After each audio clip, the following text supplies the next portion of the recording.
Oh, what's up everyone? I'm messing with a new updated version of one of the Olights.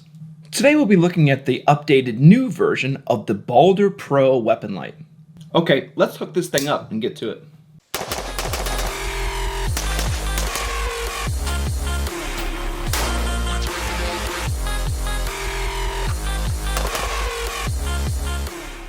So I've talked at length about the Olight Baldr series, and I recently showed you the Baldr S, which I think is one of the best Olights that is currently out there.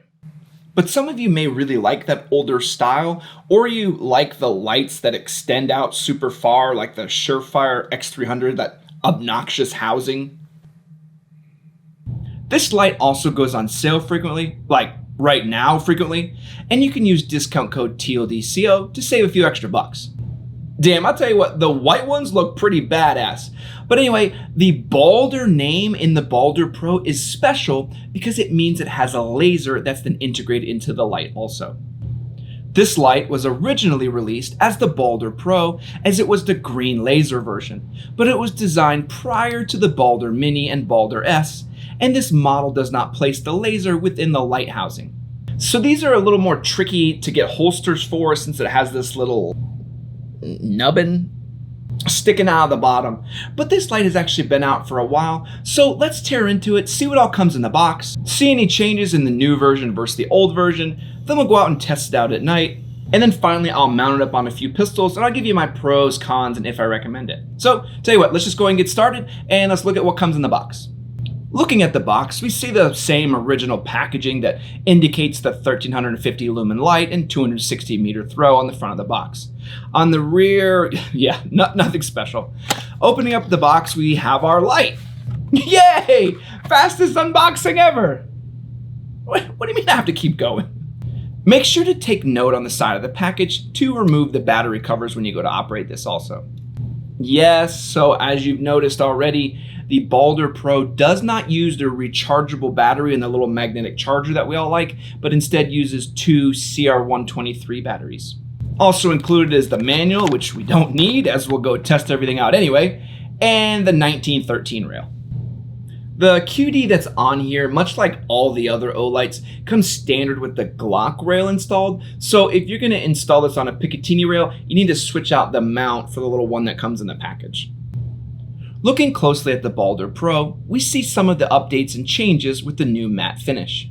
This is a welcome change away from the glossy and bright finish that used to be on the Baldr Pro. It is worth noting that the Baldr Pro is significantly larger than previous lights we've reviewed lately. Here you can see the front housing, and below is the green laser. There is also a 3-position switch, similar to the Baldr S and Baldr Mini, that allows you to select how you would like the light to operate. Moving the switch all the way to the left is the light only mode. Flipping the switch to the center, the light and laser mode. And all the way to the right is the laser only mode. I like this switch better than the slide plate on the Baldr S because it gives me a good tactile indication and feel of exactly where the light's at. But I tell you what, it's big and it's really in the way. At the end of the Baldr Pro, we see two side switches that must be depressed on the side and not on the top to operate the light. This isn't my favorite, as I like to come from the top to actuate the switches and not actually come from the side, but maybe this is just a personal preference kind of thing. At the end of the light, we see the battery tray that is opened by flipping up the pull to open tab, exposing the two required CR123 batteries. I know, carrying around a bunch of batteries just isn't ideal, but let's test out this QD and see how it works on a variety of pistols and frames. Starting with my SIG P320 in its subcompact configuration, nope. The Baldr Pro doesn't have an adjustable QD system like we saw on the Baldr S and the Baldr Mini, so similar to the issues we saw on the Streamlight TLR7A, it either fits or it doesn't. And in this case, it doesn't. So the Baldr Pro isn't an option for smaller frame pistols. If I swap it over to the carry grip from a P320, the light fits just fine though. What about our staccato P though? Let's try it out and make the whole internet angry. The Baldr Pro connects up to the staccato P and fits just fine. But just because it fits, It doesn't mean it doesn't weigh like 1,000 pounds. Adding a light on the front of your pistol is often a game of balance, and I will say the size and the weight of the Baldr Pro throws that off pretty significantly. I would much prefer the sleeker Baldr S version if I had the choice of which to use. Plus, finding a holster for a specialty pistol with a specialty light on it would be an absolute nightmare. But we got it all set up. Let's wait till it's dark out and let's go test out the light and all of its functionality. Alright, now that it's dark, I can show you the light splash. At the end of the yard is approximately 25 yards. The light can be turned on via the button on either side and immediately goes into the 1350 lumen mode.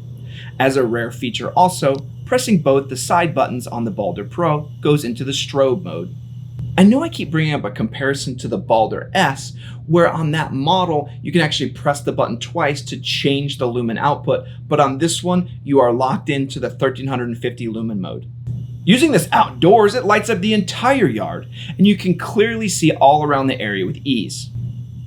But using this indoors would cause a significant amount of light splash, and I'm pretty sure that I would just ultimately blind the crap out of myself. Swapping the laser to the center, we can then see the light and laser operation with the laser in the center of the light throw. I don't generally love lasers as they're really only accurate out to like one distance, but I do like the idea of setting the 0 for the laser at about 5 yards, then have your actual like pistol or your rifle sights set out much further. So then you have a point of aim at close quarters that accounts for the height over bore of your weapon system. And then finally, let's swap over to the laser only mode. As you can see, the green laser is super easy to see, and again, with a smart 0, you can do some really cool stuff with this. Okay, so that's the functionality of the light, so let's do some pros, cons, and if I recommend it. For the first pro I want to mention is the new matte finish. The matte finish is a welcome improvement and moves away from the high gloss shine that doesn't make a lot of sense on a tactical weapon light. Having the old finish shine all over definitely wasn't my favorite. Okay, on to the next pro is the super bright light and laser. At 1350 lumens, there is no doubt you'll be able to see outdoors. The light splash illuminates the entire area and makes it easy to positively ID a target. The green laser is also extremely bright, and I found it to be much more powerful than even the new Baldr lasers. But then we have the part that everybody sticks out to the end of the video for, and that's the cons. And the first one, the batteries. I have no interest in carrying around a stack of batteries. Olight moved the Baldr series away from this, and I applauded them when they did. And the next con, this 1991 Surefire X300 design. The light is large and long and works to emulate other lights on the market, but the light doesn't extend past the barrel, and the function of extending past the barrel is to keep the weapon cycling if it's fired at point blank range. It's just really, really large. And my next con are these side buttons. Having to depress the buttons on the side to actuate the light, and then both buttons to do strobe, just make for a generally wonky operation that isn't super intuitive. While Olight made some updates to the Baldr Pro, it would have been nice to see a change to this button operation design. And then the final con, good luck finding a holster. The laser nubbin that hangs down means you have to have your holsters made with a very specific cut if you're looking to run this style of light. Even my Safariland that eats just about anything said absolutely no to this light. And then add a specialty pistol to that mix, and you've got an absolute mess on your hands. So then, do I recommend the Baldr Pro? And I actually don't. I think the update to the Baldr Pro, all they really did was change the matte finish, and the Baldr S and the Baldr Mini out on the market from Olight themselves are leaps and bounds better than this light, and it goes to show you how much of an improvement Olight has done as they make new improved product after new improved product in such a short period of time. So while I say I don't recommend the Baldr Pro, I do recommend other Olight products, and it shows how far the company has come in such a short period when other companies are still championing the products they made back in 2012. Bro, looking at you, Trigicon. I hope this review of the Olight Baldr Pro was useful in your purchasing decisions, and if you're interested in purchasing this or any other Olight, please use discount code TLDCO to save yourself a few bucks. And don't forget, Olight also does a ton of amazing flash sales, and you can often catch this Olight Baldr Pro, the Baldr S, and a ton of others like those fire-ass white finish ones they have on sale. Anyway though, thanks so much to our Patreon supporters. You're the ones that make all this possible. And thanks to all of you that like, comment, and subscribe. Comment down below what your favorite Olight weapon light is. Alright everyone, wash out.